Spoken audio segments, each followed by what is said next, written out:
Wait, are we live right now?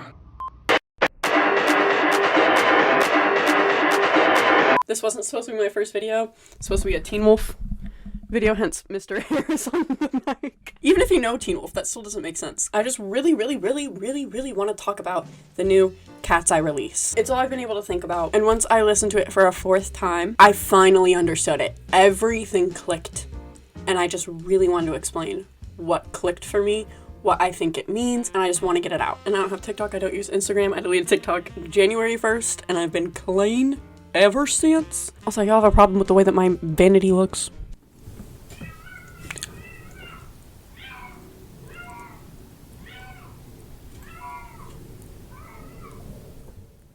If y'all could hear that, what she said. But if you didn't, fuck off. This is for the fans of the global girl group KATSEYE, fan name icons, who are having a hard time understanding their newest comeback single, Gnarly, and desperately want to get it. Lyrics and all. As someone whose only form of social media is YouTube, as I just stated, it has been very difficult trying to find people actually talking about what the song means. There have been plenty of good videos I've seen on YouTube talking about the song, but not an analysis of the song, the music video, all of that, especially since the majority of the criticism against this comeback has been from people who have been unfortunately affected by the internet's recent craze of being too stubborn to open their minds to the possibility that they just don't know something. Which is not their fault. I mean, they could just offload, not delete, offload TikTok and IG for a month and actively feel their brain cells restore in their brain like the rest of us. Shorts are the only thing that pull you back into that doom scroll mindset until you come across a video of an AI-generated Aryan, skinny, heroin chic white woman next to a buff lion who is human-sized. And then contemplate getting a flip phone. Can you hear her now? Don't feel bad for her. Don't feel bad for her. But I think I've got my finger on the pulse of this song, and I want to express my thoughts to help you possibly understand it as well. Mainly Laura's verse, which has become my favorite verse. Speaking of AI, KATSEYE's original teaser photos for Gnarly being AI generated almost pushed me away from the group entirely. Alright, so we might have been wrong. Hey, it never hurts to be a little too cautious. I never thought that the sandwich was AI. The sandwich looks real, okay? It's the text. That text, bruh. I was like, no, that's AI. The sandwich looks real. The folds in the meat, it looks like, if anything, one of the fake sandwiches that they use for marketing and stuff, you know? Like the shine on it and everything. But the text, I'm still a little... It's better to be safe than sorry when it comes to AI, because the worst that you're doing is accusing someone of not doing work rather than praising some fake person for doing a bunch of work when in reality it was a computer that did no work to make it whatsoever. You know what I mean? Because you can easily come out and be like, hey guys, here's the proof. Easy proof. Easy proof. Just show your process, bitch. Just take a screenshot of the timeline and post it on twitter.com, bro. Oh my god. Until I remembered that the girls who I am an icon for in the first place most likely don't have that much creative control. So I waited for the teasers, and they brought me right back. When I was lost in the darkness, I looked for the light. The light being the girls.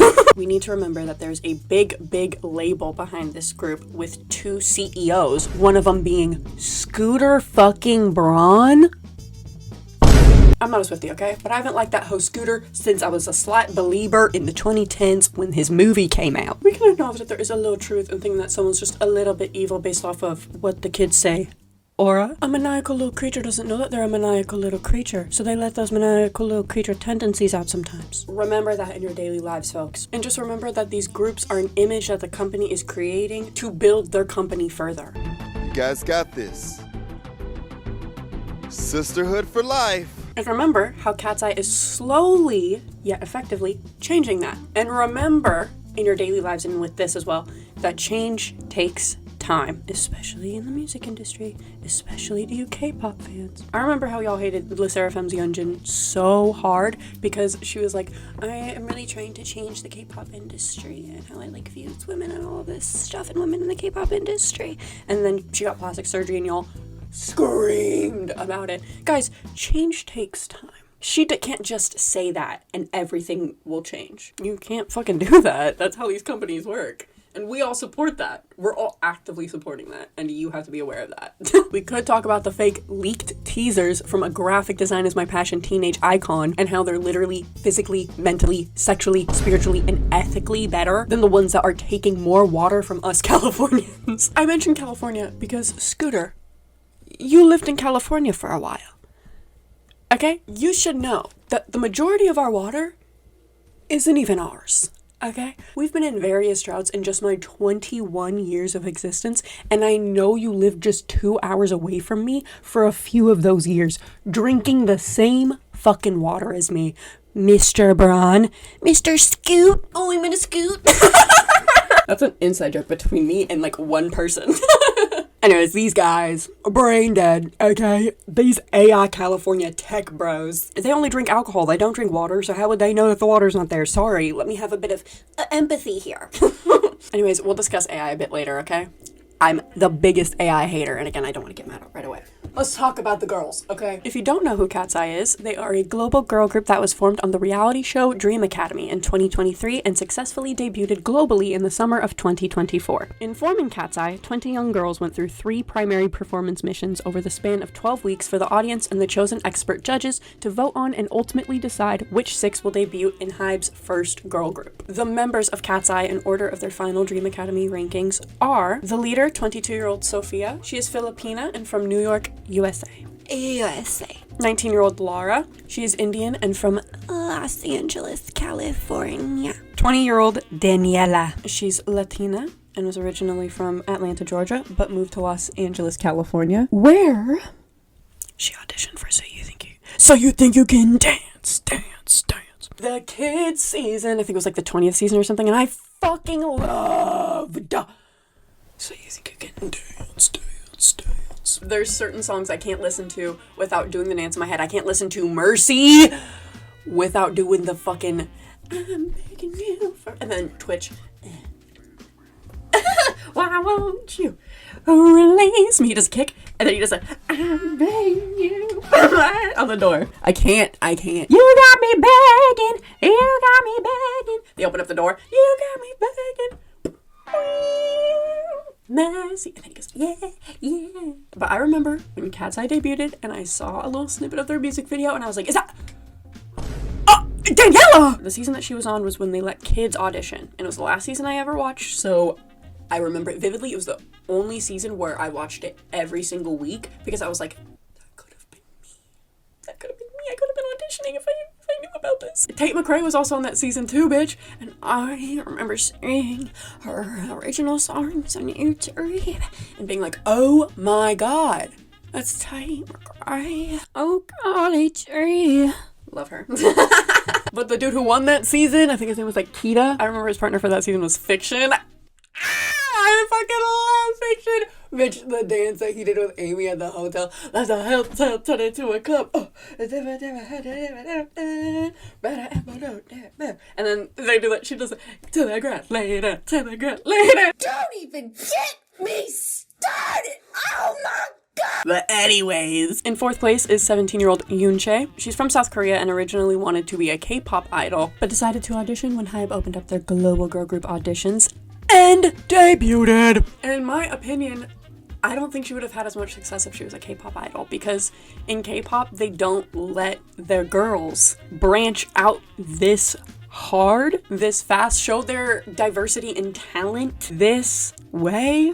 And I just don't think she would have had as much success. I just don't think so. Like, I just think she would have been looked over very heavily. Number 5, 19-year-old Megan. My bias. She's Swedish Chinese and is from Hawaii. And in 6th place, we have 22-year-old Minot. She is Swiss, Italian, and Ghanaian, and is from Switzerland. What hooked fans was that all of these girls individually and collectively checked all of the boxes upon their debut. They all have clear live vocals, can sing, can dance their asses off, and have legendary stage performance. Their confidence on stage is loud, bitch. All in all, they gave K-pop fans what they have been wanting from HYBE's main label in South Korea for years. For those unaware, netizens have been criticizing HYBE Korea over the past few years for them putting aesthetics above talent, and in doing so, humiliating different idols by not giving their groups the proper time to enhance their skills. And I agree. They humiliate them by putting them out there in the public eye when they're not entirely ready to be put in the public eye. And it's just really sad because they don't hate the company, they hate the idols. And it's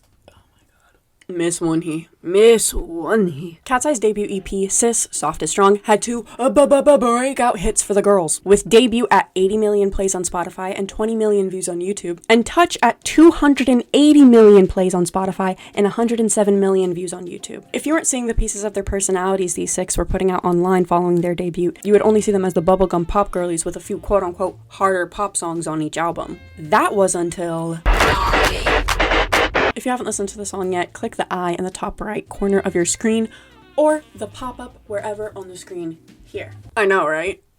Let's talk about it. Allow me to repeat a comment I saw dozens of times in that comment section. I've never seen a comment section this honest on the actual video before. I watched the first 30 seconds the night it came out and knew this was something I would have to be fully conscious for. I had a similar, if not the same, opinions as a majority of the comments that I saw when I watched it all the way through the next day, which is, I get what they're going for, but the lyrics are crazy. Everyone, myself included, was confused about the second verse where Lara is screaming and cursing confusing nonsense that made just a little bit of sense, but felt like a 15-year-old wrote it. I then found out that there were too many writers on this song for the words to be what they are, arranged in the way that they are. So what changed my opinion so quickly after 3 more listens? It's because the song's overall message wouldn't be as effective if the lyrics were different. The main reason why a lot of icons do not understand gnarly is because they are not as familiar with hyperpop as they might think they are. Yes, I will be using hyperpop as an umbrella term in this video. Yes, I relatively know about hyperpop, its subgenres, the history, the artistry, the culture, the lot. Including exactly what you are going to say in that comment you are drafting in your head. I was one of those people going crazy in the 2020 to 2022 hyperpop craze, okay?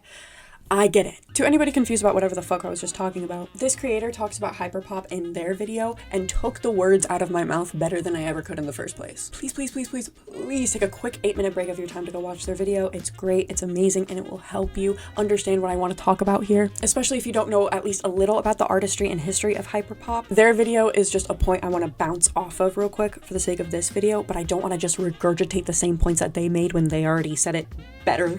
And without getting too specific. The girl said that everyone involved made sure to do their research on what inspired them to do a concept like this, which explains literally everything behind this comeback, lyrics and all. If you just listen to the first 30 seconds of Gnarly, you hear her. You hear Sophie. Forgive me for sounding too the dichotomy of it all. But what makes authentic hyperpop under the umbrella, the art that it is because they are quite literally creating their own sound.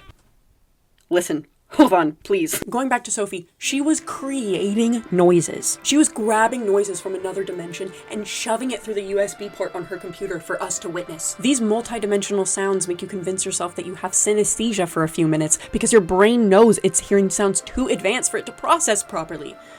Or maybe that's just an average Sophie experience for me. But the sounds you create in this genre are, stay with me here, the sound of what you are trying to emulate from a concept in your mind. Something that AI users don't know how to do. Lyrics are what make or break that translation from the spiritual dimension of your mind to a 2-dimensional piece of paper. Am I making sense? Am I talking language, or is it blah blah blah blah blah blah blah blah? An artist like Charlie XCX is an experienced writer in this genre. It took me my second listen to truly understand the lyrics behind Girl So Confusing off of her album Brat. It wasn't that I didn't understand what the lyrics meant, but at first the structure of lines like, you always say let's go out, so we eat out at a restaurant. Sometimes it feels a bit awkward because we don't have much in common.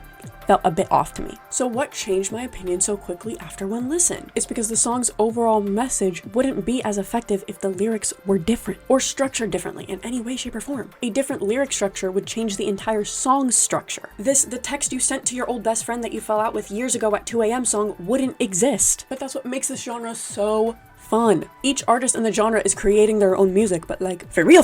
You can create something in their style and post it onto YouTube with tight beat in the title, but you can't create something that would fit them. That doesn't mean their sound is not original. What I mean is that it's hard to recreate a sound that is being created for that specific sound. Sound being a noun because it's their mind. With the lyrics in generalized hyperpop, the chorus emphasizes and connects a circle around the concept's whole song. The in-between shit is what makes the original sound the original sound. You can make a pony boy with the with the beat in the background. You can try to make something like that, but it's the pony boy, so I treat him like a pony boy, and the rest of the verses that make the concept of that song, what it is. What it is, oh, what's up? With all that in mind, let's do an analysis on the song, the lyrics, and the music video to try to figure out what it all means so icons can enjoy it like they want to, and the haters have no reason to hate without sounding like a toddler. I don't like it! I just don't like it! Gosh! Stop! Leave me alone! Get out of my comment section! You're the one who replied to me! An opinion is an opinion, but with the way that y'all have been acting, it's not an opinion. The internet has just poisoned your brain. Going off of what I said about hyperpop choruses, we will first be going over Gnarly's chorus. Hottie hottie, like a bag of talkies, I'm the shit. I'm the shit. Obvi, they be trying to copy, I'm the shit. I'm the shit. And for the clean version, because as much as y'all want to separate it from the original, it still fits my analysis. Hottie hottie, this ain't just a hobby, I'm legit. I almost said I'm legit. Obvi, they be trying to copy, I'm legit. I'm legit. They are trying to replicate the gold KATSEYE had with touch. The concept, the song, the dance, the visuals, the aesthetics, etc.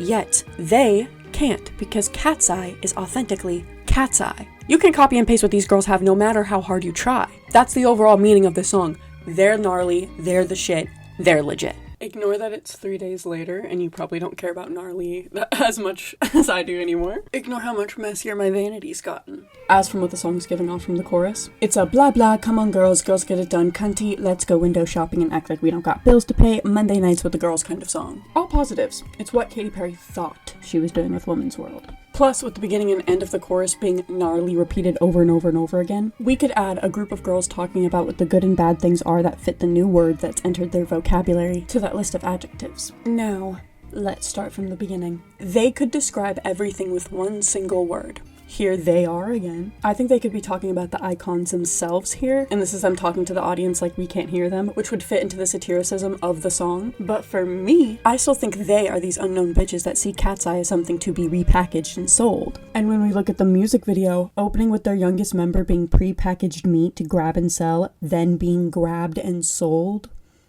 gnarly. This echoes what gnarly is all about. You can't repackage us, we eat, gnarly. Also, the package being dated 2023. This is 100% the girls saying they are more than just Dream Academy and Touch, what they debuted with, what you first saw them as, hence the repackaging. I think it's so funny how the reactions that I've seen that have the most likes are people saying, we want vocals in a sequel to Touch. Cool, you see these girls as a piece of meat meant to be thawed and sold to you whenever you want it, however you like it. Everyone's entitled to their own opinion. But that is not an opinion. You are demanding something from them, commanding them to be something that you want them to be. They're flesh objects to you. And if you're mad at me for saying that, be mad at the girls who had creative control over the music video and probably included this shot because of you. Let's talk about the Tesla thing. This is a very bold choice. I understand these were the lyrics for the demo posted a few years ago by the Chainsmokers and Alice Longyou Gao. Meaning that this intro was written back when Tesla was not as frowned upon, I guess, whatever. I so fucking hated our president, our king, Sir Elon Musk of Tesla USA, all the way back in 2017. I thought everybody was being satirical with their undying love for him until the I loved you, I loved you, I loved you, it's true song started trending on TikTok, and I was like, oh, y'all idolized him for real? And I think to circumvent that, I think that's the right word to say, they added that ew in the music video from Sophia. They had Sophia gagging. They had Daniela putting the little Tesla meat on there, looking a mix of indifferent and slightly disgusted, while Yoon Chase sits there, winking into the little camera. With that in mind, you could just cross this out as them including the vom kind of gnarly very early on into the song. However, if we want to look at the clean version and the explicit version as one and the same, them adding robotics makes it seem like they think robotics is vom. And not to be parasocial, but these don't seem like the kind of girls that would think robotics is ew. Recently, the girls went live with Pokimane and cleared up the Tesla stuff where they meant it to be the bad kind of gnarly. And I had this whole thing in my script where I talked about that, and then I remembered the clean version, heard robotics, and was like, no, that still doesn't work. I still think it's bowl. Okay, whatever. Like, yeah, it does sound objectively better with Tesla because of the phonetics of it all, but bitch, No. This is what I originally wrote and didn't put in my final draft. I think that Tesla being here regardless of the demo is gnarly. And exactly in the way they intended. The Vom kind of gnarly. Without Tesla being mentioned here, the second verse thematically would have been out of place. Notice how I said thematically. But now that we're talking about it, we have established that there are two different types of gnarly. Essentially, current versus Vom. For me personally, I just can't excuse it. But I do think the phonetics of it, Tesla, are fun. Tesla, gnarly. Let's talk about the sandwich real quick. I think what this sandwich represents is essentially the Krabby Patty formula. The girls have the secret formula to make KATSEYE, and all these unknown bitches, these unknown companies, these unknown producers, these unknown girls trying to cop their swag, trying to remake their own KATSEYE sandwich, can't copy no matter how hard they try. They've got the recipe and it's called a gnarly sandwich. Back to the lyrics. The song is very LA. And I think that's what makes it a more satirical, lyricized song. The dichotomy of the ossification of it all. Why does that kind of make a little sense? They're playing into the stereotype that is LA. As a Southern Californian, this is the Hollywood Hills area of LA that they are talking about. Okay, stop getting confused and think that all of California is like LA. And furthermore, that all of LA is like the influencer, incest hub of LA. It's not like that at all, brother.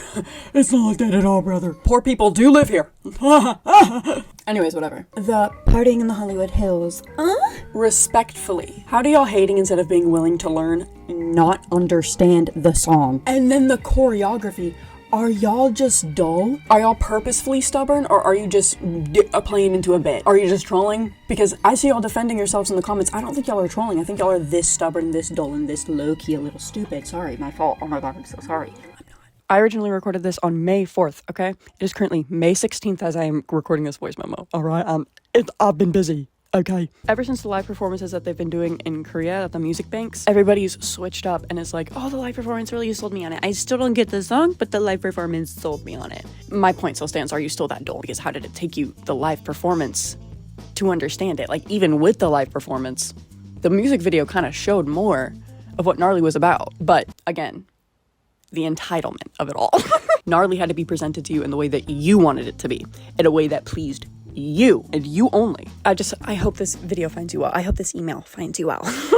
This move is fucking gnarly. Fucking gnarly. This dance fits how I heard it in my head with my 5-hour gnarly listening party I had at work. A group of girls talking about what the good and bad things are that fit the new word that's entered their vocabulary. Boba tea. Gnarly. Tesla. Gnarly. Ew. Fried chicken. Gnarly. Partying in the Hollywood Hills. Oh! You want me to tell me y'all don't moan in excitement when you're with your girls? Try it. Next time someone suggests your favorite place to eat, moan in response. It's fun. And then there's another moan even higher. This song. Every part of this intro and verse is to let you know, yes, this is a serious comeback, but we can still have fun. The fuck? Once again, you can't recreate this like that. You can't repackage Gnarly and sell it as touch. I'm still not over that dumbass take, okay? And if they don't emphasize that enough already, the girls finish making the sandwich themselves because they have the secret formula, obvi. And then they talk about the song they're currently making with their secret formula, aka being the shit / legit. And then Megan's hip pulse. Yup. Gnarly. Sorry, let me whisper that. Gnarly. This is a performance. This is theater, bitch. Half of these girls are dancers first. They are bringing all the competition faces to the floor. Front and center, bitch. And the fact that the competition faces low-key made y'all feel like this wasn't a serious comeback when the song first came out in the YouTube comment section, yeah, I peeped it, is more proof that y'all in actuality want aesthetics over talent. Which is crazy because it's insanely hypocritical. How could you hate Hybe for prioritizing aesthetics which use this type of styling, yet continue to hate when Hybe uses said styling because it's the style of the sound instead of the aesthetic? Like, hello? Again, get off your phone. As for the lyrics here, oh my god, this new beat is the equivalent of chilling with the girls and one goes, guys, I'm having so much fun right now. Oh my god, this new beat. The oh my god, is this real? Has been tainted to me by audiences' reactions to Gnarly and being like, oh my god, is this real? Now, the second verse goes, oh, we're in a session tonight, gang gang. Oh, we're going out tonight, gang gang. Oh my god, this song is so lit, congratulations. Now you'd be like, gang. Gang, gang, gang, gang, gang.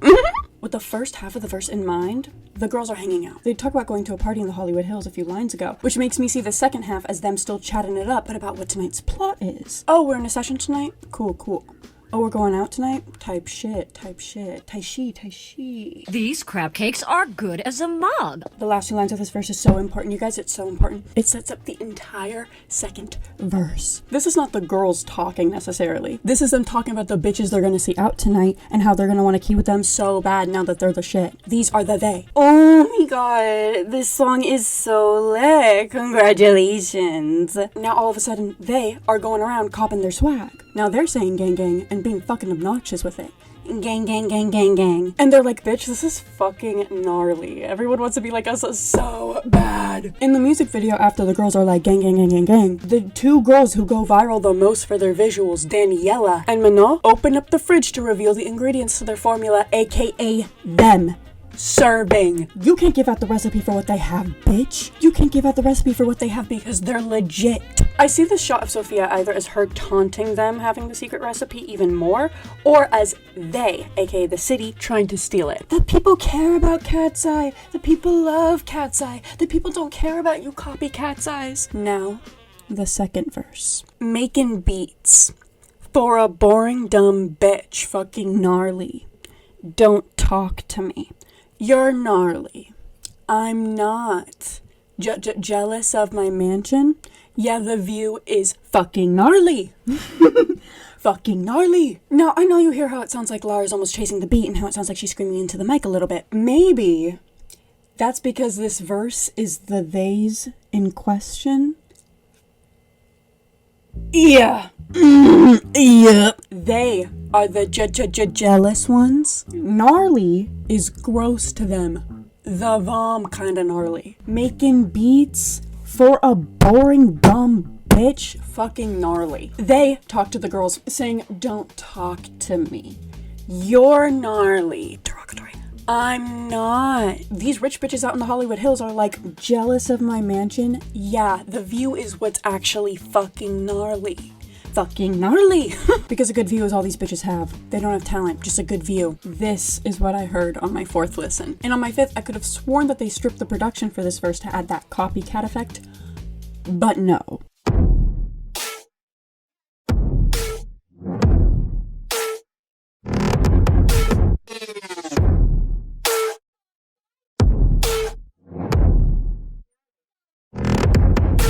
It's exactly how the first verse's production was. Yet the first verse sounds objectively better. Yeah, because this is the copycat copping their swag in the second verse. Imagine this is not what they went for and I'm shitting on Lara for no reason, is what I thought to myself after listening to Gnarly for 6 hours straight after watching the music video once.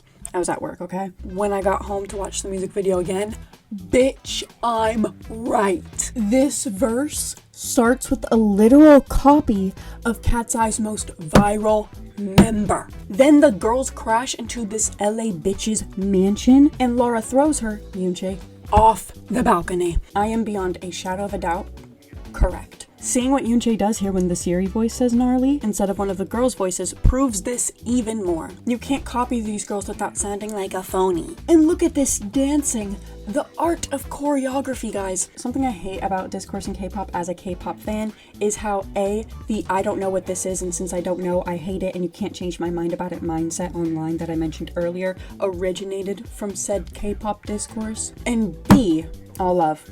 They don't know jack shit about choreography as much as they think they do. Don't even get me started! For example, when the Seraphims Come Over was trending a few months ago, too many people were like, what is this choreography? It looks weird. Someone fire their choreographer. Here y'all go, begging for aesthetics again instead of art. It's like the whole thing about dance. This dance for Come Over is the art style for this piece of music. This is the dancing style that was used for this style of music the song was inspired by. It reflects the song. This is what is happening in this verse of Gnarly. They are a stiff, robotic, fake version of themselves that they are trying to copy. The view that Yoonjae is thrown to is a view of their Hollywood Hollywood sign called Nowhere Land. You don't need to know the KATSEYE lore to understand this, because even though this copycat Lara thinks she runs this city, we zoom into the sign to see that KATSEYE runs this fucking city. They're driving the bus. Everything is gnarly. Everything is KATSEYE. And when you look at that, the sandwich with its stamp of approval, they pull up to the paparazzi's function like they own the place, because they do.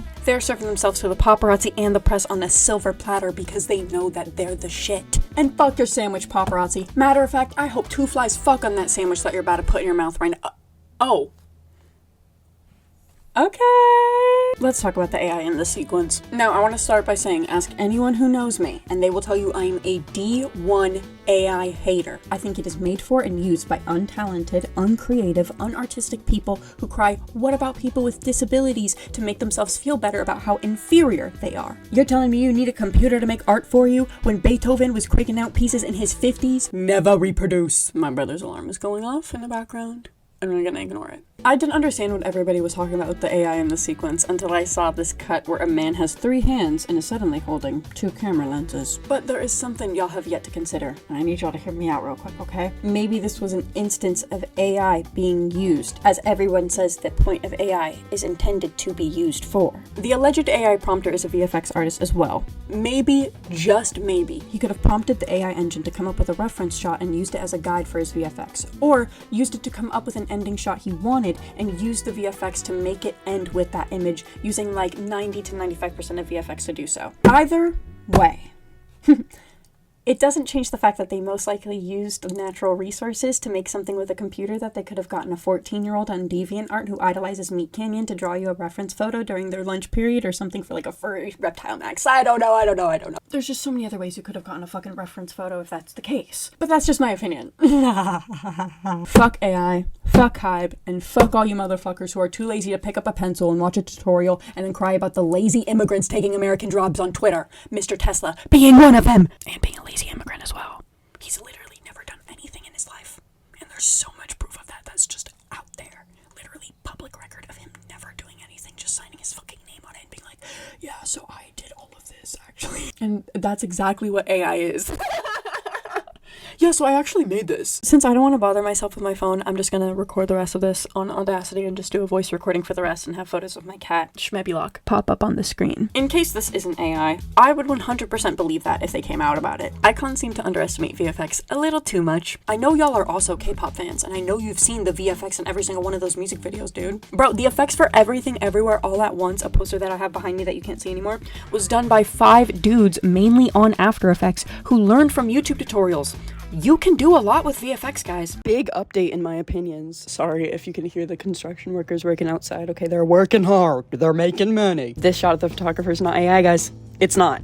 It's not. Again, I'm not a professional editor, but I've been editing since I was literally 12 years old. I understand the basic stuff and skills that you would need to understand editing, understand VFX. I can watch a Corridor Crew video and understand every single technical thing that they are talking about. Of course, I don't know how to animate something, but I still know all of the things that go into it because I am an editor. I've tried almost everything. This is a keyframe.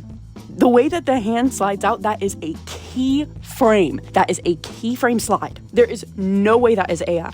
When I look at it, the AI, okay, when people were talking about at first how it's too choppy to be animation, y'all don't know how animation works. Hey babe, did you watch Into the Spider-Verse? It's not called choppy, it's called a frame rate, okay? Especially with the new Spider-Verse, remember Spider-Punk? They literally gave his guitar a different frame rate than himself. That is a keyframe slide. Like, look at the way the hand slides out there. The hand that's sliding out, it's not AI. It's the hand that was over the camera throughout that entire shot. They duplicated that shot, masked out the hand, slid it, cut it to a second take with a different hand at an angle. And when they slid it out, they could have moved the mask a little bit to see more of the camera, and that's why you can see it's going over the hand that it just slid off of. And the morphing that everybody thinks is AI is just heavy motion blur to make it look like the same hand rather than 2 separate hand cuts. You see that? Yeah. With the face animation, that's more advanced. That's the kind of animation I don't know about. I tried. Holy shit. Oh my lord, I almost lost my mind. I almost lost my damn mind. Okay. And I had all the resources. Like, I followed the tutorial step by... However, there is this other shot of a photographer, and I do think that is majority AI. Like I still think that they used AI as a reference photo, which is still deplorable. Again, I cannot emphasize that enough, but I'm going so hard defending this because it's not majority AI. Like, I'm being serious. If this wasn't KATSEYE, if this was anyone else and someone slid this to my desk and was like, is this AI? I'd be like, yes, no, I think it is. And then I look hard like I've been doing over the past 3 days, seeing the way this guy's hand slides out. And I'm like, no, that's actually animation. Let's move on. Now I'm done getting too explicit on my accusations of whether or not I think this shit is AI. But this is my most suspicious, the most suspicious animation of this entire music video.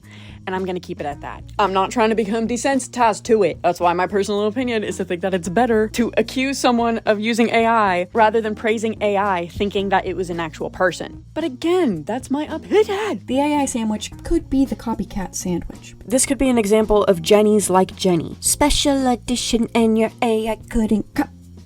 But that's too much for me to justify. When you look at what you're cutting up your AI sandwich with, who you're copying is looking right back at you. All in all, this song is supposed to sound like that. It's not their fault you don't understand. Again, all the mean comments I've made in this video are directed towards the stubborn little haters who have nothing to do but hate and hate.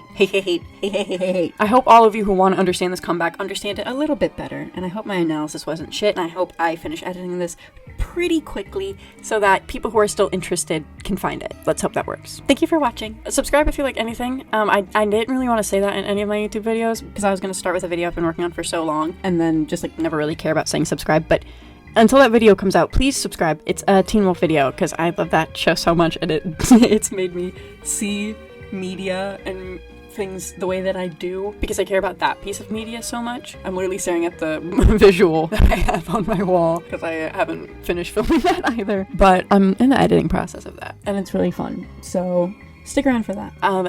If I get tired, I'll edit other videos that I know that I have that I've been wanting to edit for a long time. And you know what? I'll post them if y'all want to see. But if not, have a great rest of your day. Have a great rest of your night. Great rest of your evening. Great rest of your shift if you're watching this on your break or if you're listening to this while working.